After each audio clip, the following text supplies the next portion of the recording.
chissà se tu mi penserai, se con i tuoi non parli mai, se ti nascondi come me, sfuggi gli sguardi e te ne stai rinchiuso. La solitude.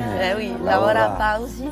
Bah, c'est bien, je trouve que ça va très très bien avec l'artiste dont nous allons parler, Béatrice Monagona. On va rendre hommage à Amadeo Modigliani. Modigliani, oui, un grand artiste évidemment que l'on ne présente plus. Artiste maudit, considéré comme artiste maudit, Modigliani, de son vivant. C'est vrai qu'il n'a pas une vie facile, il est malade depuis l'enfance. Il a des problèmes pulmonaires, respiratoires, il est tuberculeux finalement. Et c'est pour ça qu'il va finalement interrompre sa carrière assez jeune, très jeune, trop jeune. Il va être fauché lors de sa 36e année. Donc finalement, il a une très très courte carrière, très très peu. Et puis en plus, il est malade, il souffre depuis l'enfance, il va apprendre, avant de venir à Paris, il va passer par l'Italie, par Venise pour apprendre l'art et il va fréquenter un petit peu les bas-fonds. Et lorsqu'il va arriver à Paris en 1906, il s'installe à Montmartre, il fréquente aussi Maurice Utrillo, sa mère, Suzanne Valadon, qui sont de bons vivants aussi, donc il ne va pas avoir une hygiène de vie qui va l'aider à avoir une meilleure santé. Il sombre dans l'alcool, la drogue, mais pourtant... Quel génie se cache derrière ce Modigliani, même si maudit, parce qu'effectivement, il n'a pas eu la carrière escomptée de son vivant. Maintenant, c'est un artiste célébré dans le monde entier. Regardez, on va jusqu'à Londres pour le voir. On en avait parlé ici à Télématin. Il y avait une grande exposition en France, mais il y a déjà une dizaine d'années.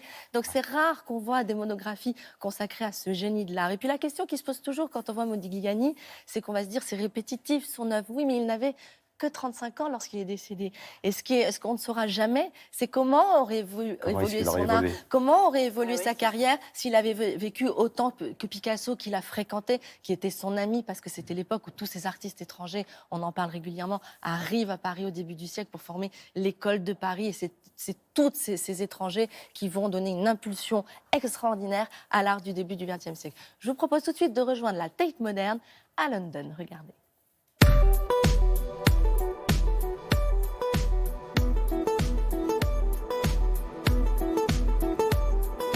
Quand Amadeo Modigliani quitte son Italie natale pour rejoindre Paris, il n'a que 21 ans.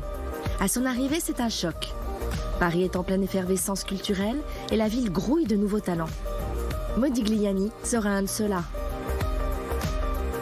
Très vite, il découvre la peinture de Cézanne, de Toulouse-Lautrec, de Kees van Dongen et bien sûr, le cubisme de Braque et Picasso.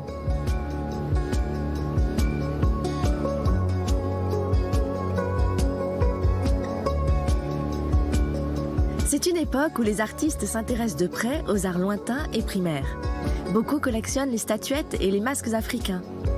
Entre 1910 et 1912, quand Modigliani se met à la sculpture, c'est à cet art lointain qu'il fait référence, et ça se voit. Les œuvres de ses débuts sont donc une synthèse de tout ce qu'il voit, un apprentissage, mais déjà, le génie guette. Modigliani finit par trouver un style, son style, unique et reconnaissable du premier coup d'œil. Les nuits de Modigliani sont certainement la part la plus célèbre de son œuvre. Il en peint une trentaine. Ses tableaux font sensation, mais choquent les critiques de l'époque, car il était rare de représenter la nudité avec une pilosité plus vraie que nature. Jusque-là, le corps féminin était plus stylisé que réaliste.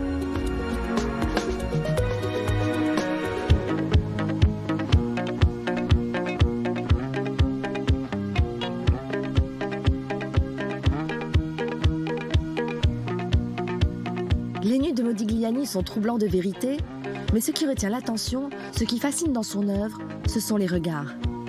Tantôt vides, tantôt pleins, expressifs ou absents, mais que raconte-t-il ? On ne le saura jamais vraiment, si ce n'est qu'il nous rappelle la statuaire africaine, si chère à son œuvre et à celle de ses compagnons de Montmartre et de Montparnasse. Modigliani peint ses proches, les artistes, ses amis, ses mécènes. Ceux qui posent pour lui sont admiratifs de sa rapidité d'exécution et de sa précision. Jamais il ne retouche un tableau, car il a la peinture dans le sang. Mais pour autant, ses portraits n'ont pas beaucoup de succès sur le marché de l'art parisien. Trop énigmatique sans doute, trop dérangeant peut-être. Aujourd'hui, c'est tout le contraire. Considéré comme un artiste maudit, Modigliani, arraché si jeune à la vie, est célébré dans le monde entier. Admiré et aimé, comme il le fut par ses proches et par sa compagne, Jeanne Hébuterne, l'amour de sa vie et le modèle de ses plus beaux portraits.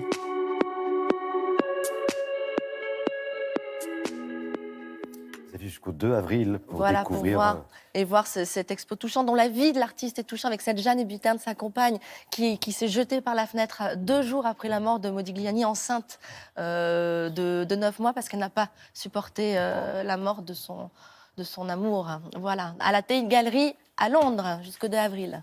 Merci beaucoup, Béatrice.